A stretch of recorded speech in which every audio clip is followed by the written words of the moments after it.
할렐루야.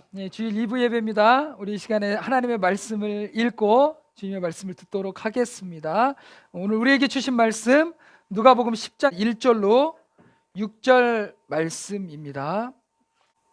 다 찾으신 줄 믿고 우리가 함께 하나님의 말씀 봉독하여 읽도록 하겠습니다. 시작. 그 후에 주께서 따로 70인을 세우사 친히 가시려는 각 동네와 각 지역으로 둘씩 앞서 보내시며 이르시되 추수할 것은 많되 일꾼이 적으니 그러므로 추수하는 주인에게 청하여 추수할 일꾼들을 보내주소서 하라. 갈지어다 내가 너희를 보냄이 어린 양을 이리 가운데로 보냄 같도다. 전대나 배낭이나 신발을 가지지 말며 길에서 아무에게도 문안하지 말며 어느 집에 들어가든지 먼저 말하되 이 집이 평안할지어다 하라. 만일 평안을 받을 사람이 거기 있으면 너희의 평안이 그에게 머물 것이요 그렇지 않으면 너희에게로 돌아오리라. 아멘. 자, 오늘 말씀 제목을 볼 텐데요. 2주간 시리즈 말씀으로 우리가 들을 텐데 먼저 전체 말씀 제목 읽겠습니다. 함께 읽겠습니다. 시작. 추수할 일꾼을 보내시는 예수님. 소제목은요, 갈지어다 말지어다 평안할지어다. 그렇습니다. 우리가 2주간에 추수할 일꾼을 보내시는 예수님이라는 큰 제목으로 할 텐데 거기에는 소제목이 있어요. 갈지어다 말지어다 평안할지어다. 오늘은 갈지어다 중심으로 할 거예요. 오늘 또 하나님이 충만한 은혜 주시고 또 그 은혜를 통하여서 세상 가운데 여러분들이 월요일부터 또 나아가서 살아가는데 그리스도의 선한 영향력을 끼치게 되실 줄로 믿습니다. 자, 이번 주 말씀 제목을 제가 이제 추수할 일꾼을 보내시는 예수님이라고 정하고 너무 긴 것 같아서 한번 줄여보려고 처음에 시도를 하려다가 황급히 그만뒀어요. 제가 이제 보통 제목을 줄이는 데는 이제 크게는 두 가지 이유가 있는데요. 이제 먼저는 전하는 저도 그렇고 이제 말씀 듣는 여러분도 그렇고 말씀 내용을 그리고 말씀의 제목을 좀 더 잘 기억하게 하기 위해서 제가 합니다. 연초에 누가복음 강의 처음 시작할 때 제가 여러분들에게 설교할 때 제목을 뭐라고 했냐면 부르심에 반응하는 사람들이라고 해서 그 반응한 사람들 시리즈 설교를 쭉 했잖아요. 그래서 그게 이제 올 한 해 우리 교회 또 부르심의 말씀 전체적인 표 나아갈 방향이 되는 또 비전이 되었는데 그것을 제가 뭐라고 줄였습니까? 기억나시는 분? 부반사. 뭐라고 줄였죠? 부반사라고 했어요. 그래서 전 바로 기억이 나더라고요. 근데 두 번째 이유가 있는데 뭐냐면 이제 뭐 이게 진짜 이유일 수도 있는데 주보에다가 제목을 넣어야 되는데 이 틀이 주보 틀상 너무 길게 해놓으면 다 안 들어가요. 그래서 제가 사실은 또 설교 제목을 줄이는 계기가 됐어요. 여러분 그 설교 기억나십니까? 절망에서 소망으로 사망에서 생명으로 이 설교할 때 제가 4글자로 줄였어요. 뭐라고 줄였죠? 절소사생이라고 줄였어요. 여러분 이게 신앙생활에 어떻게 보면 되게 중요한 핵심 가치거든요. 예수 믿고 우리는 절망에서 소망으로 사망에서 생명으로 옮겨진 자가 되었습니다. 그래서 절소사생 기억나시죠? 네, 확실히 마음에 새겨서 절망에서 소망으로 사망에서 생명으로 이끄신 그 주님께 늘 감사하는 마음, 구원받은 은혜로만으로도 우린 충분하고 그 감사만 있다면 우리는 이미 받은 충분한 은혜를 누리게 되는 자가 돼요. 그 눈이 열리게 되거든요. 그래서 절소사생이라고도 하였어요. 그래서 이제 오늘 또 말씀 제목으로 다시 돌아가면 제가 그렇게 했잖아요. 추수할 일꾼을 보내시는 예수님이라고 해서 축약된 제목을 정할 때 그럼 할 일을 한번 빼보자. 그래도 의미가 통할 것 같다 해서 할 일을 빼고 정하니까 한번 읽어보실까요? 시작. 추수꾼을 보내시는 예수님이 되는 거예요. 그래서 여러분 제가 추수꾼이라는 말에 깜짝 놀란 거예요. 저 정말 제가 치가 떨리거든요. 사역하면서 추수꾼 정말 많이 상담했고요. 정말 추수꾼 그 얼굴이 떠오르는 거예요. 상담했던 사람들, 막 출교시킨 사람들 떠올렸는데 여러분 추수꾼을 보내시는 예수님 하니까 이렇게 설교 당한다 너무 매이겠다라는 생각이 들어서 그냥 원 제목 그대로 추수할 일꾼을 보내시는 예수님으로 했습니다. 여러분, 추수꾼과 추수할 일꾼은 너무 다른 거예요. 추수꾼은요, 신천지라는 이단 사이비 집단에서 교회를 무너뜨리기 위해서 파송한 사람들이에요. 교회 안에 파송한 사람들. 그래서 교회를 분열시키기도 하고 여러 가지 일들을 하면서 결정적으로는 영혼들을 서리해가지고 알곡들을 추수해가지고 본인들 신천지로 데려가는 일을 감당하는 아주 특공대 같은, 신천지 입장에서는 특수부대 같은 사람들이에요. 그러니까 얼마나 우리 교회된 목회자 입장에서 얼마나 싫은 사람들입니까? 추수꾼. 여러분, 추수꾼이 아닌 우리는 추수할 일꾼들인 줄 믿습니다. 할렐루야. 예, 그렇습니다. 이게 오늘 전체 시리즈 제목, 추수할 일꾼을 보내시는 예수님, 보내시며 당부하신 말씀을 세 가지로 오늘은 또 들을 거예요. 그래서 먼저 그 말씀을 듣기 전에 본문의 배경을 좀 살펴보기 원하는데, 오늘 본문 말씀 내용은요, 그렇습니다. 70명이라는 추수할 일꾼을 보내시는 내용인데, 이 내용은요 오직 누가복음에만 기록된 내용이에요. 그래서 본문의 배경이 되는 1절 말씀을 보면요, 이렇게 시작합니다. 우리가 한번 1절 말씀 앞에 부분 세 글자만 읽도록 하겠습니다. 시작. 그 후에 라고 시작을 해요. 그래서 그 후에 따로 70인 세워서 이제 보내셨다는 내용 있잖아요. 먼저 배경 첫 번째 그 후에를 보겠어요. 이게 첫 번째 배경인데, 여러분, 누가복음 9장 10장은 그 앞에 기록된 다른 내용과 구별되는, 즉 예수님의 복음 증거 사역의 분기점이 되는 상황이에요. 그래서 누가복음 9장까지는 주로 예수님이 어디서 사역하신 걸 소개하냐면 갈릴리에서 사역하신 것을 소개해요. 그리고 갈릴리 이후에 예루살렘으로 이제 마지막으로 향하시는 그 길 위의 인생, 그 길 위에서 예수님이 어디를 거쳐 가시냐면 사마리아라는 데를 거쳐 가죠. 그래서 사마리아에서 어떤 일이 발생해요? 예수님이 유대인의 명절을 지키러 간다라는 얘기를 듣고 사마리아 사람들이 예수님을 거부하게 되잖아요. 예, 그런 일이 발생되죠. 그래서 이제 오늘 본문 내용이 10장인데 10장 이후부터 19장까지는 그 거부한 것 때문에 항로를 좀 바꿔요. 자, 여러분의 이해를 돕기 위해서 지도를 보겠습니다. 지도를 보면 사역의 흐름이 쭉 보여요. 갈릴리 지역에서 사역을 하시다가 이제 예루살렘으로 올라가셔야 되죠. 예루살렘으로 가셔야 되니까 어디를 거치겠어요? 사마리아. 그래서 우리가 지난 강해 설교 때 사마리아에서 거부한 거 아시죠? 그 역사적인 일, 그리고 적대하는 그 마음들, 넘지 못한 벽 때문에 이제 거부를 당해서, 이제 사람들이 보통 사마리아 땅에서 이런 일을 많이 당했기 때문에 옆쪽으로 우회해가지고 요단강 동편 베레아 지역을 통해서, 자, 이렇게 베레아 지역을 통해서 유대로 이렇게 들어가는 일이 있어요. 그래서 오늘 말씀 10장은 어디 사역이겠어요? 사마리아에서 거부하니까 베레아 지역으로 와서 이 부분에서 이제 70명의 전도대를 파송하면서 사역하신 장면, 자, 머릿속에 그려지셨으면 좋겠습니다. 10장부터 19장까지는 그 베레아 지역에서 예루살렘 입성 전까지 예수님의 행적을 쭉 누가가 기록을 해놨어요.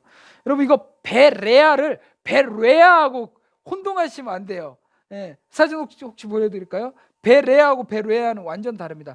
베레아는요, 바울이 전도할 때 유럽 지역에, 여기 데살로니가 옆에 있는 베레아 사람들, 사도행전 17장에 나오는 말씀에 대해서 열정이 있고 막 말씀을 잘 듣고 신사적이다 이렇게 표현한 사람들이고, 오늘 우리 말씀의 배경이 된 지역은 어디입니까? 베레아라는 것을 잘 알고 여러분들이 말씀으로 접근하시면 좋겠어요. 베레아 지역으로 왜 가셨다고요? 사마리아인들이, 그 역사적인 그 적개심 때문에 예수님을 거부해서 베레아 지역으로 갔는데, 감사한 것은 또 이 일 때문에 베레아 지역에 복음의 문이 또 열리게 됐으니 또 감사한 일입니다.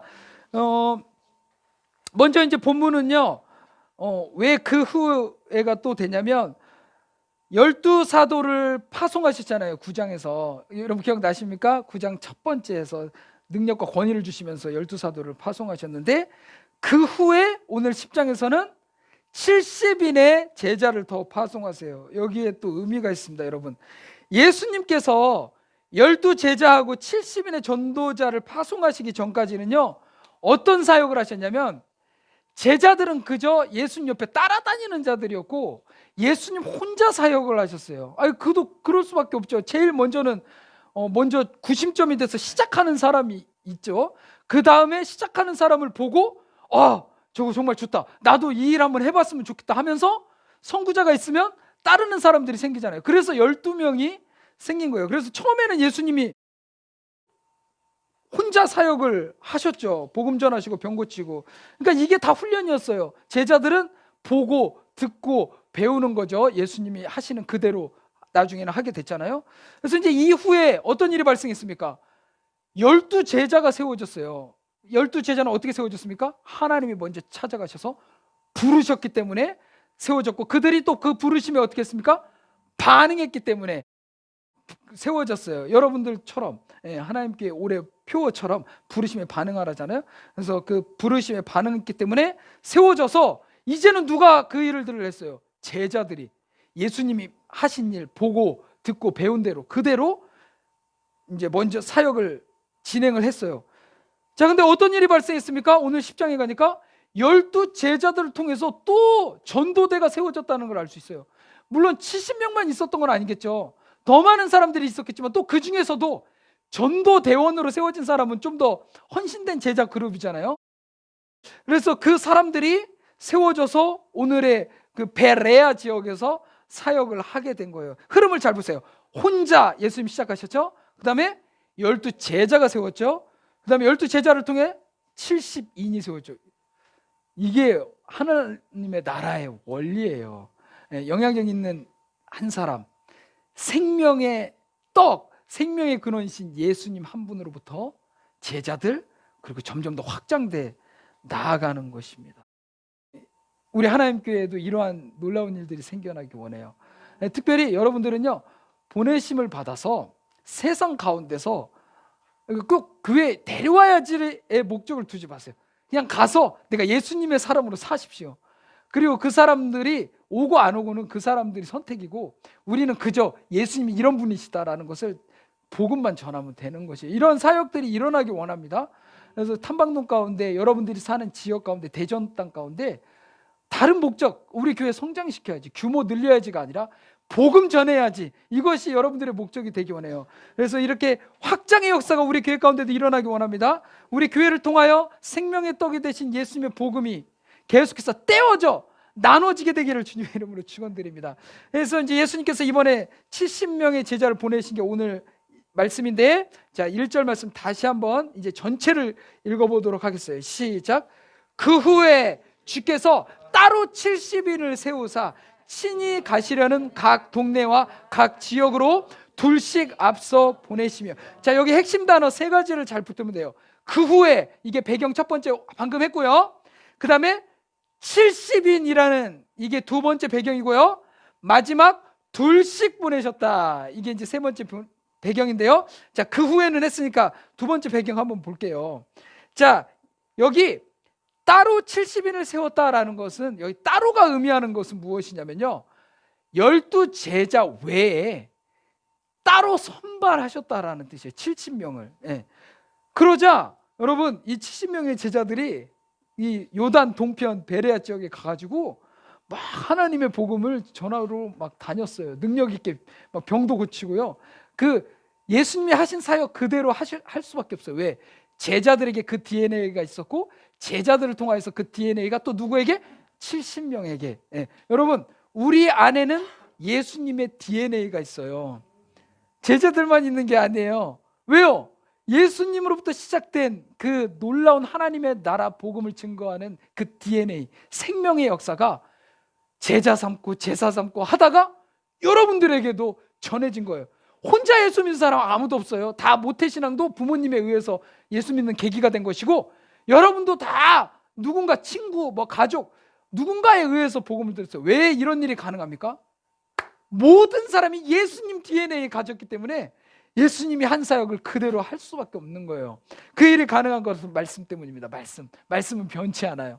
이 말씀 안에 그 예수님의 DNA가 들어있고, 이 말씀을 붙잡는 자는 똑같은 일을 하게 된 거예요.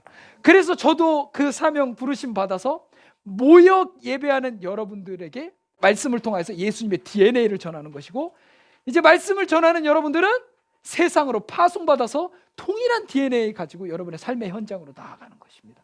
할렐루야. 이 원리가 여러분들 안에 선명하게 그려지시면 좋겠어요. 그래서 베레아 지역의 수많은 사람들에게 동일한 복음을 전하게 된 것입니다. 그래서 이제 오늘 본문 바로 다음에 이어지는 내용인 17절을 보면요, 이 사역이 어떻게 진행됐구나를 보게 되는데, 70명의 영혼을 추수하는 이 전도 사역자들이 하나님의 일을 마치고 돌아와서 어떻게 고백을 하냐면 기쁘게 보고를 했어요. 자, 여기 한번 보면 눈으로만 보세요. 70인이 어떻게 돌아왔대요? 기뻐하며 돌아왔대요. 그러면 이 70인을 통하여서 많은 사람들이 세워졌겠구나라는 것을 우리는 예상을 해요. 몇 명이 세워졌을까요? 성경에는 기록되어 있지 않지만 예수님 한 명을 통해 일단 12명이 세워졌고, 그게 배가 되고 12명을 통하여서 또 70인이 세워졌다면 70인을 통하여서는요, 이 사람들이 둘씩 그 도시로 나갔을 때는 아마 도시마다 엄청난 그리스도인들이 일어났을 것이라 생각이 돼요. 왜? 기쁘게 고백을 했으니까.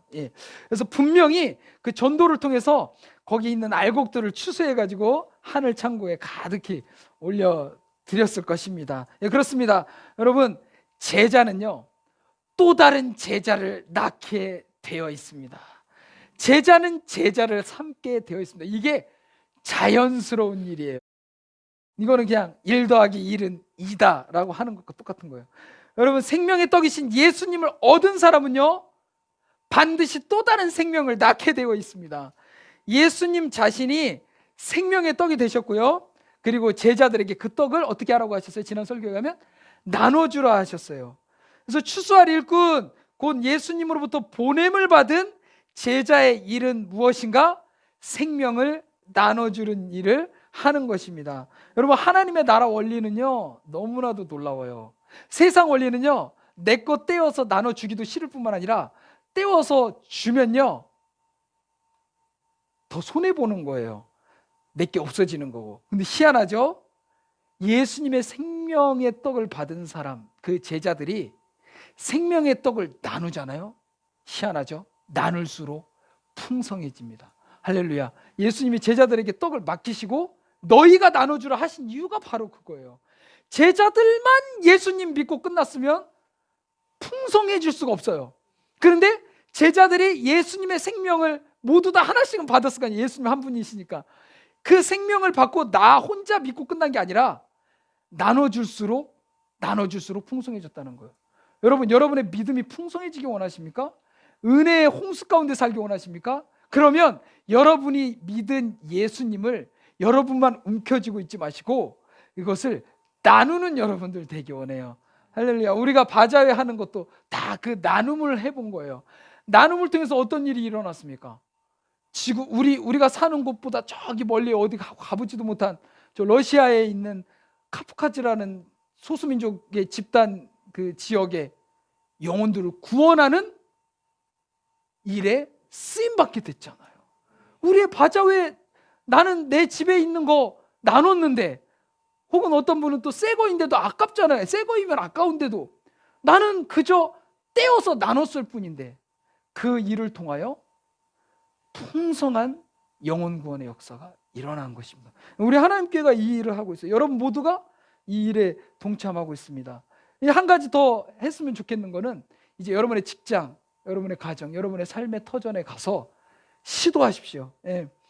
그리고 이거는 여러분이 제자이기 때문에 되는 일인 줄 믿습니다. 그렇습니다. 그래서 70일이 의미하는 것을 보면 더 깊은 의미가 있는데, 여러분, 유대인들에게 있어서 70이라는 숫자는 되게 의미 있는 숫자예요. 12도 완전수로 의미 있잖아요. 그래서 12지파고, 예수님이 제자를 세울 때도 12제자고 뭐 이렇게 하면서 나오잖아요. 근데 70도 되게 의미 있는 숫자예요. 이스라엘 백성들이 출애굽한 다음에 광야에 있을 때 모세하고 아론밖에 없었고, 이제 모세가 최고 지도자고 이제 아론도 지도자였는데, 두 사람이서 다 할 수가 없잖아요. 거기 무리들이 정말 많았잖아요. 민족을 다 이끄는데 200만 명 정도 됐다고 했잖아요. 60만 명, 장정만 60만 명인데, 그러니까 이제 리더들을 세워야 된다는 거죠. 그래서 그때 세운 게 70인의 장로를 세웠어요. 이게 다 의미가 있고요. 그리고 나중에 구약 성경을 이제 히라보로 번역을 해야 되는 상황이 왔는데, 왜 그러냐면 헬라 제국이 속해 있던 애굽의 톨레미 왕이 채용했던 사람들이 누구였냐면 유대의 70 장로들이었어요. 그래서 이들을 통해서 히브리어로 기록된, 유대인들의 언어로만 기록된 성경을요 히라보로 번역을 시켰어요. 그러니까 그 당시 헬라가 통치할 때 그 톨레미라 왕이 그것을 지시해가지고 했는데, 그걸 통해서 성경이 또 그 이방 민족들에게 또 전해줄 수 있는 기틀이 마련이 된 것이죠. 그래서 그것을 70인역이라고 지금까지도 부르고 있어요. 그래서 여기서 70이라는 숫자는요, 여러분 잘 아셔야 되는데, 7은요 유대인들은 성스러운 숫자라고 얘기했어요. 거룩한 숫자, 성수 해가지고 7이고요. 거기다가 10을 곱하게 되면 어떤 일이 일어나냐면, 10은요 꽉 찼다, 만수를 의미해요. 그러니까 거룩함에 충만함을 이루게 하는 숫자, 그래서 70이라는 숫자를 쓴 거예요. 장로를 세울 때도, 리더를 세울 때도 그 거룩함에 충만함을 이루라고 70인을 세운 것입니다.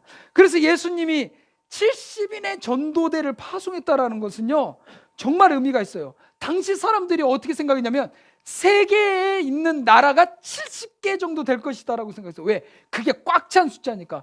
그러면 그 나라의 대표들을 모으면 몇 명이에요? 70명이잖아요. 그러니까 그 70명, 70인의 전도대를 파송했다는 건요, 모든 나라에 파송한 대표들, 곧 하나님의 택함 받은, 구원받은 백성의 전부를 향하여서 보내셨음을 의미하는 것입니다. 이해가시면 아멘. 70인의 전도대는 예수님이 상징적으로 하신 거예요. 그러니까 예수님의 마음속에 이미 뭐가 있었다는 거예요.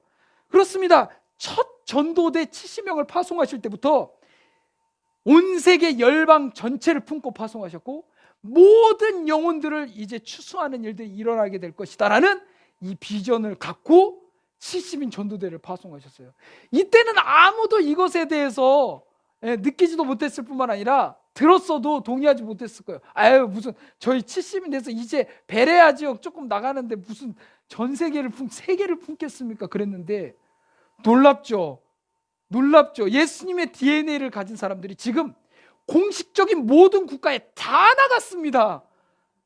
한 곳도 빼놓지 않고, 심지어는 소수민족, 그 이름도 모르는 수십만 개 소수민족까지 다 나갔고, 이제 몇 민족 안 남은 거예요. 여러분, 지금은 누가 봐도 마지막 때입니다.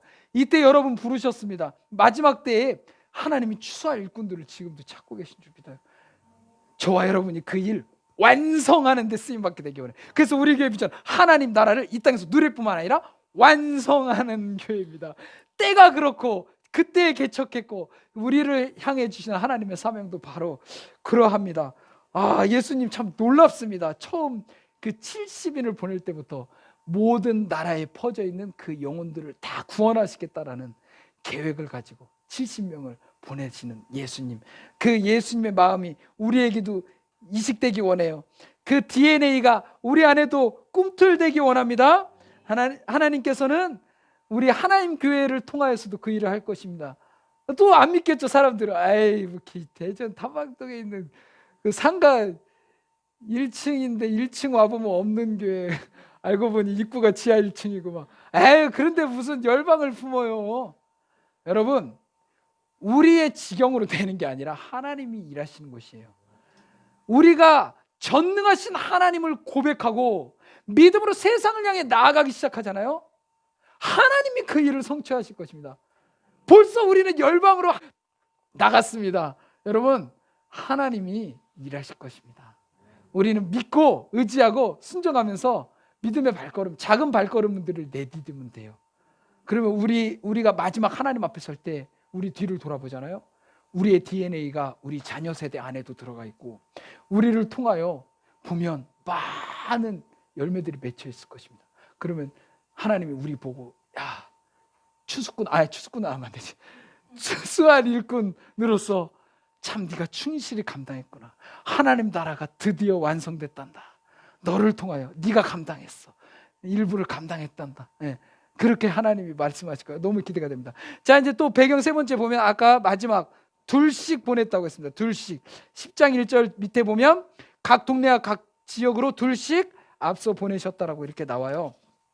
예수님께서는요, 사역하실 동네와 지역에 미리 앞서서 전도대를 보내셨어요.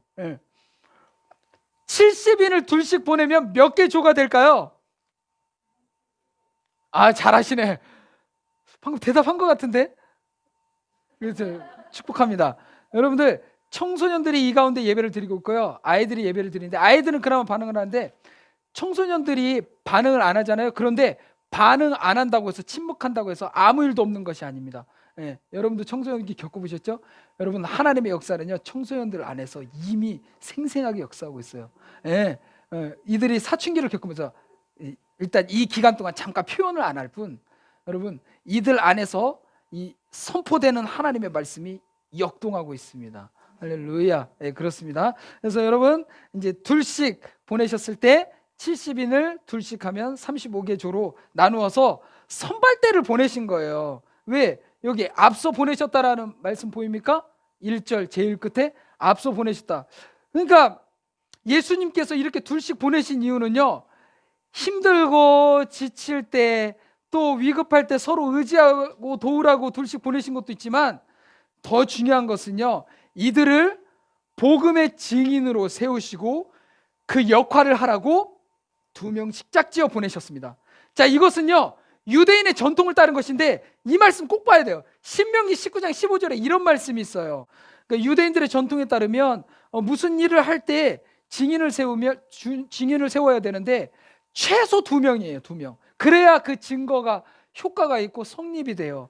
그러니까 복음의 증인들을, 그러니까 추수할 일꾼들을 보내실 때도 이 역할을 위해 증인으로 세우셨기 때문에 보내시는 거예요. 2-3사람. 그 복음을 전할 때 그 받아들이는 사람이, 그 복음을 받는 사람이 받아들이든 거부를 하든, 즉 받아들이지 않든 최소 2사람이 증인이 되어서 확증을 할 때 그 복음의 유효성이 성립된다는 것을 딱 예수님이 이렇게 하나님의 말씀에 순종하여서 성취하기 위해서 이렇게 둘씩 보내신 거예요. 예수님 먼저 그 지역 가서 사역하시기 전에 먼저 둘씩 보내신 거죠. 자, 그래서 첫 번째, 영접하여 받아들이면, 첫 번째 부류, 받아들이면 어떤 일이 벌어지겠습니까? 영접하여 받아들이면 그 가정에 하나님의 나라가 임하고 그 마을에 하나님의 나라가 임하여서 거기에 있는 영혼들이 주님께 속한 자요, 구원받은 하나님의 자녀로 세워지는 거예요. 할렐루야. 그래서 그 하나님의 자녀로, 자, 2 증인이 갔잖아요. 그러니까 예수님을 영접했어요. 그러면은 확증되는 거예요. 그렇습니다. 예수님이 구주이십니까? 이렇게 고백을 하는 거예요. 회개하고 하나님의 나라가 가까이 오는 것을 준비하시겠습니까? 그렇게 하겠다고. 때가 찼음을 믿고 이제 거룩하게 구별된 하나님의 사람으로 살아가겠습니까? 그렇게 하겠다고. 그러면서 거기서 세례 주고 기도해 주고 이 자리에 하나님의 나라가 임했고 구원이 임했으면 선포하잖아요. 2사람이 가서 증인이 되어 주는 거죠. 확증해 주는 거죠. 누구든지 사람 앞에서 하라고 했어요. 그리고 예배도 2-3사람이 모인 곳에 내가 함께 하느니라. 그러니까 하나님이 딱 하나님의 이 놀라운 그 큰 틀 안에서 예수님도 몇 명을 보내셨어요? 2사람을 보내신 거예요. 그게 지금도 전통이 되어서 꼭 전도하면 2사람이 나가죠. 그래서 여러분, 또 어떤 부류가 있습니까? 영접하지 않고 거부하는 사람들이 있을 거 아니에요. 다 받아들이지는 않았죠. 그 마을에 가면 당연히 거부하는 사람들이 있죠. 자, 이 사람들은 이런 것입니다. 하나님의 나라가 임할 때 심판받는 자로 2 증인에 의해서 확증이 내려지는 거예요. 근데 나중에 돌이키면 또다시 되겠지만 일단은 그 상황에서는 그렇게 되는 거예요. 그러니까 영접하여 받아들이면 주님께 속한 자로서 하나님의 자녀로 확증되고, 영접하지 않고 거부하면 심판받는 자로 이 2사람이 확증해주는 역할을 했다. 복음의 유효성을 성립시켰다라는 것입니다. 여러분, 예수님께서는요, 이렇듯, 자, 3가지 다 얘기했습니다. 그 후에, 그리고 따로 70인을 세우셔서 몇 명씩? 2씩 보내셨습니다. 이 3가지 배경을 우리는 다 들었습니다. 여러분, 추수할 일꾼들 곧 전도대를 이제 보내시면서 예수님이 이제 3가지 당부를 하세요. 자, 오늘 시리즈 설교 첫 번째니까 3가지 당부 중 첫 번째만 하겠는데, 3가지 당부 아까 인사한 거 기억나시면 갈지어다 말지어다 평안할지어다. 다시 한번 고백하겠습니다. 시작. 갈지어다 말지어다 평안할지어다. 할렐루야. 그렇습니다. 오늘 사모함으로 예배 가운데 오신 여러분 모두에게는 하나님의 나라가 임하였습니다. 평강이 있을지어다. 할렐루야. 자, 근데 오늘은 이제 첫 번째를 할 거예요. 갈지어다 말지어다 평안할지어다 중에 갈지어다. 여러분 먼저 첫 번째 뭐라고요? 갈지어다. 그 다음은요? 이제 이게 다음 주 설교로 이어질 거예요. 마지막 뭐라고요? 다음 주에 말지어다 평안할지어다 하고 오늘 갈지어다 한번 해보도록 하겠습니다. 갈지어다는 본문 3절 말씀입니다. 읽겠습니다. 시작.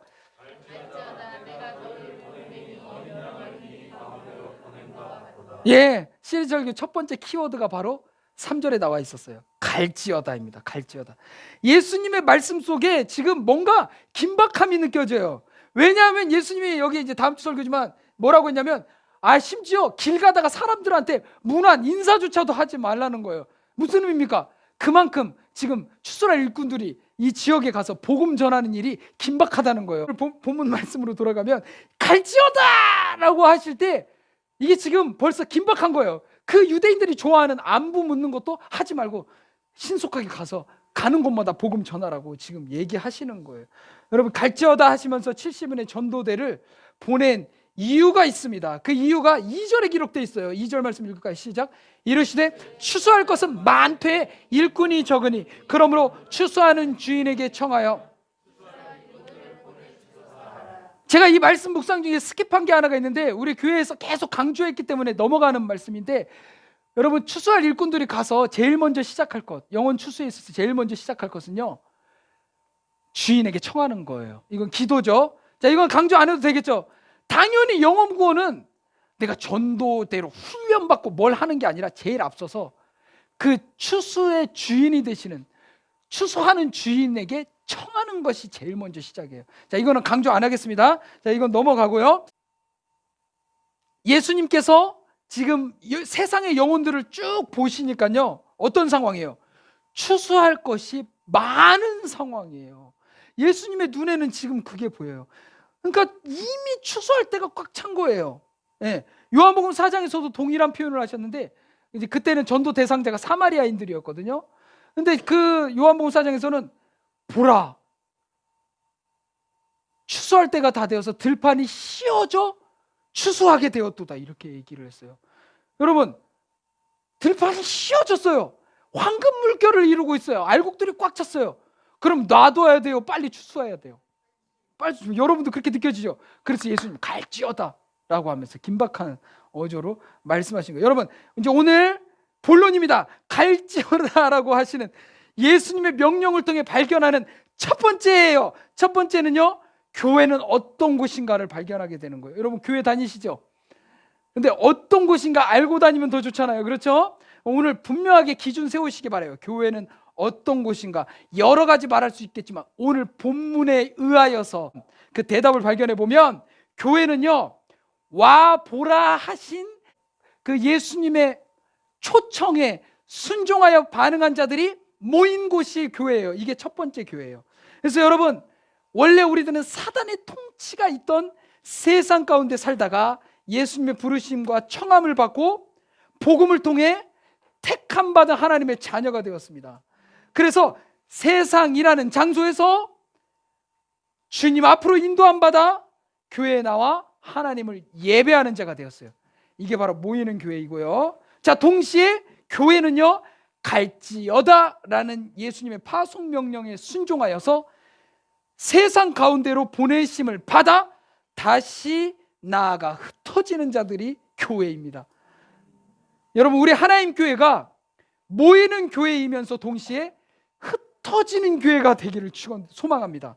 여러분 우리가 바로 교회예요. 우리 각자가 교회예요. 이 개념이 열리지 않으면 흩어지는 교회가 될 수 없어요. 모였을 때 이게 교회인가? 아니면 건물이 교회인가? 이렇게 생각할 수 있지만 여러분 우리 자신들이 교회입니다. 저와 여러분들이 움직이는 교회가 되어서 우리가 가는 모든 곳 가운데 하나님이 높임을 받으시는 예배 처소가 되고 하나님의 임재가 있는 곳이 되기 원해요. 여러분이 가정이 됐건 여러분의 사업장이 됐건 직장이 됐건 여러분이 가 있는 그곳이 하나님이 높임 받으시는 곳이 되게 하십시오. 그러면 그 흩어지는 교회가 된 것입니다. 할렐루야. 그래서 여러분 그저 모이는 교회에만 머물러 있는 제자가 되지 마시고 예배 마치며 흩어져 세상으로 파송받아서 나아가 세상을 변화시키는 삼터 제자가 되시기를 주님의 이름으로 축원드려요. 이 일이 매주 일어나고 있는 거 아십니까? 여러분 매주 어떻게 돼요? 모이잖아요. 그렇죠? 그리고 여러분 설교가 끝나면 제가 잔뜩 막 도전하고 막 열정적으로 메시지를 심어서 어떻게 합니까? 그 힘 받고 어떻게 하라고요? 제가 세상으로 예수님의 이름으로 파송하는 거예요. 그래서 여러분은 매주 날마다 파송을 받는 제자가 된 것입니다. 그러므로 여러분 파송받은 제자의 역할을 감당하신 여러분 되기 원해요. 삼터 제자가 되십시다. 여러분은 이미 그러한 존재로 예수 믿을 때부터 부르심을 받았습니다. 자, 이제 두 번째 깨닫는 거. 첫 번째는 교회는 어떤 곳인가를 깨달았고요. 두 번째는요, 갈지어다라고 하신 말씀에 과연 누가 반응하며 나갈 수 있는가를 한번 보겠습니다. 여러분 결론부터 말씀드리면요, 누가 반응하며 나갈 수 있습니까? 갈지어다에 주님의 마음을 가진 자가 나아갈 수 있는 것입니다. 따라하겠습니다. 주님의 마음을 가진 자가 나아갈 수 있습니다. 주님의 마음을 가진 자가 갈지어다에 반응할 수 있습니다. 아멘이십니까? 네, 그렇습니다. 여기 10장 1절에 숨겨져 있는 것이에요. 보면요, 여기 이런 말씀이 나와요. 제가 마지막 결론 부분 원고를 작성하다가 발견했어요. 70인을 세우사, 그 다음에 읽겠습니다. 시작. 친히 가시려는, 여기까지. 제가 여기서 제가 깨달았습니다. 하나님이 깨닫게 하셨습니다. 뭐냐면 예수님이 지금 전도자들을 보내신 곳이 어떤 곳이냐면요, 예수님이 친히 가시려는 동네였어요. 갈지어다 하고 보내신 곳이. 이해 가시는 거 맞죠? 네, 이해하시는 거 맞죠? 네. 아, 그렇구나. 70인을 보내기 전부터 먼저 주님의 마음이 그곳을 향하고 있었구나. 자, 주님은요, 그 땅의 사람들을 보실 때 그저 에휴, 이방 사람들, 아유, 저 하나님도 모르는 무지한 백성들, 저 죄 가운데 사는 그 강팍한 자들, 사마리아인을 심지어는 보실 때도 예수님은 긍휼의 마음을 보셨는데, 그 이방 그 베레아 사람들을 보실 때도 완악한 사람들, 강팍한 사람들 이렇게 보신 게 아니라 그저 전적으로 다 심판받을 사람들, 포기된 사람들이라고 보신 게 아니라 예수님 뭐라고, 어떻게 보셨어요? 당장이라도 추수해야 될, 긴박하게 가서 전해야 될, 빨리 70인의 제자를 갈지어다 하면서 보내야 될 지역의 영혼들로 보셨다는 거예요. 그렇기 때문에 주님의 마음은 속히 가서 알곡들을 추수하기 원하신 거예요. 누가 갈 수 있겠습니까? 여러분, 그 주님의 마음을 품은 자가 그곳에 가는 거예요. 그렇게 따로 선별된 자들이 몇 명이었다? 70명이었던 거예요. 예수님이 12제자와 함께 사마리아 지역에서 전도하실 때 제자들의 마음과 주님의 마음은 달랐어요. 요한복음 4장에서 이렇게 증거하고 있습니다. 여기 보면 제자들이 이렇게 얘기하는 거예요. 예? 제자들은요, 주님의 마음을 품지 못했던 것 같아요. 그래서 이렇게 얘기하잖아요. 아, 예수님, 여기 사마리아인들 아시죠? 징그러운 사람들이에요. 하여튼 우리 길도 못 지나가게 하고요, 그냥 얼마나 왼수를 졌는지 아주 그냥 물 한 그릇도 안 떠주고 눈도 안 마주쳐요. 그러면서 사실 본인들이 그렇게, 유대인들이 그렇게 했거든요. 서로 막 난리가 난 거예요.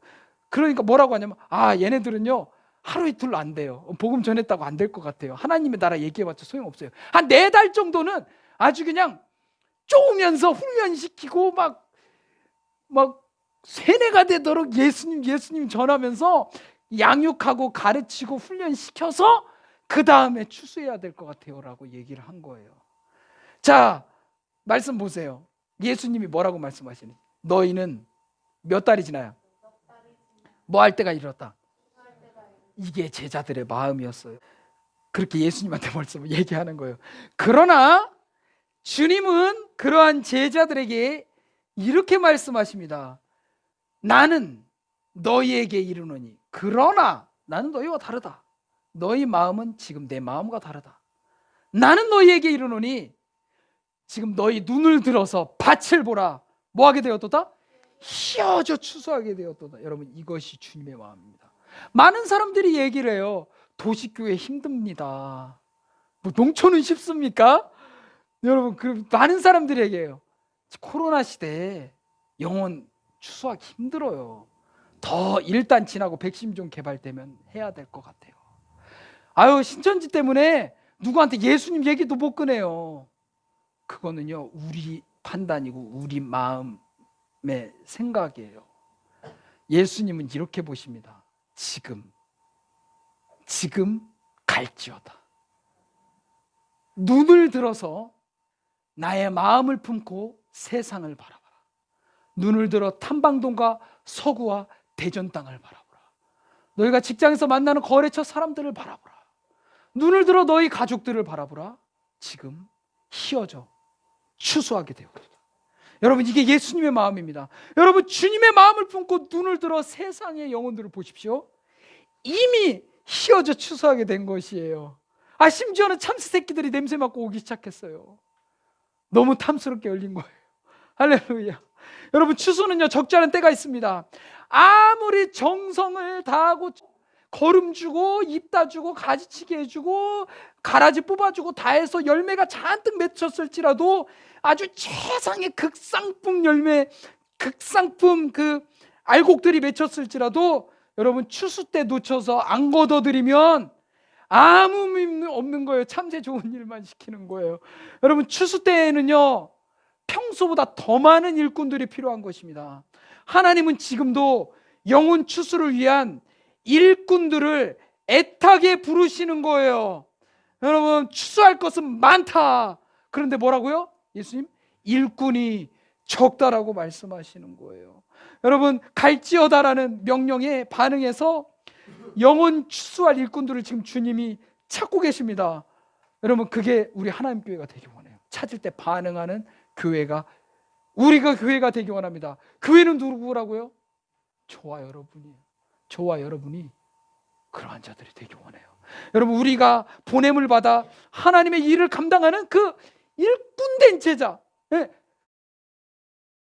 떡 받아가지고 예수 생명 내 안에 있어, 제자 아니라고 했습니다. 제자는 누구라고요? 떡을 떼어준 사람. 근데 한국말 끝까지 들어요. 그럼 나는 아니네. 나는 그냥 떡만 받고 그냥 나 그만 받고 끝나야 돼. 난 제자 안 해도 돼. 부담스럽게 무슨 제자. 끝까지 들어보세요. 여기 우리가 보냄을 받아 하나님의 일을 감당하는 일꾼된 제자가 되는 것 동시에 전도자로 세워지는 것은요, 오랜 동안 훈련받고 무슨 오랜 동안 신앙생활에서 직분 받았다고 해서 되는 게 아닙니다. 예수님을 일단 내 마음에 모시고요, 그 다음에 구원받아 하나님의 자녀요, 그리스도인이 된 그때에 감당하는 거예요. 여러분이 몰라서 안 하는 게 아닙니다. 훈련 못 받아서, 전도대 훈련 못 받아서 안 하는 게 아니에요. 혹은 직분 받지 못해서 안 하는 게 아니에요. 여러분, 그리스도인이 된 그때가 이미 충분하게 전도자로서 일을 할 때입니다. 그때가 추수에 참여할 때예요. 여러분, 그리스도인은 제자, 전도자가 되기 위해 훈련받아야 될 자가 아니라 모든 그리스도인은 이미 제자요 전도자로 부름받은 자들입니다. 부르심을 받았어요. 그리스도인 됐다는 거, 생명이 내 안에 확 있잖아요. 전도자가 안 될 수가 없는 거예요. 그 생명이 진짜라면 되게 하십니다. 할렐루야. 여러분, 훈련은 필수가 아니에요. 훈련은요, 내가 이미 예수님의 마음 품었고 예수님의 마음으로 가득 찼고 예수님을 위해 무엇을 할까 이럴 때 좀 더 잘해보고자 선택적으로 하는 것이 훈련이고요. 훈련 받으면 좋죠. 근데 그건 선택적인 거예요. 필수사항은 무엇이냐면요, 주님의 마음을 품고 세상의 영혼들을 바라보는 것입니다. 그것입니다. 당연히 그 사람은 기도하죠. 당연히 청하죠. 당연히 영혼들 품고 사랑하며 나아가게 되는 것입니다. 갈지어다에 순종할 수밖에 없는 거예요. 이제 말씀 마무리하면서 바울의 이 고백을 선포하고 말씀 마치겠습니다. 바울이 이렇게 고백했습니다. 함께 읽겠습니다. 너희 안에 이 마음을 품으라. 곧 그리스도 예수의 마음이니 모든 입으로 예수 그리스도를 주라 시인하여 하나님 아버지께 영광을. 아멘. 우리 결단하시면서 찬양하시겠습니다.